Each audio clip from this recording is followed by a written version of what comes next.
25 ఏళ్ళు. రెండూ సమానమే అయినా నాన్నెందుకో వెనకబడ్డాడు.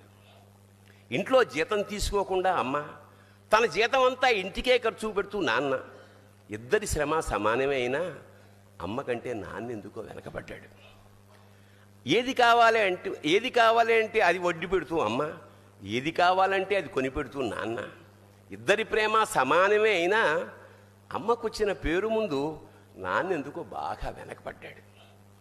ఫోన్లోనూ అమ్మ పేరే, దెబ్బ తగిలినప్పుడు అమ్మ అని పిలవడే, అవసరం వచ్చినప్పుడు తప్ప మిగతా అప్పుడు గుర్తురానందుకు నాన్న ఎప్పుడైనా బాధపడ్డా ఏమో. ఇద్దరూ సమానమే అయినా పిల్లల ప్రేమను పొందడంలో తరతరాలుగా నాన్నెందుకో వెనకబడ్డాడు. అమ్మకి మాకు బీరువా నిండా రంగురంగుల చీరలు బట్టలు, నాన్న బట్టలకు దండెం కూడా నిండదు.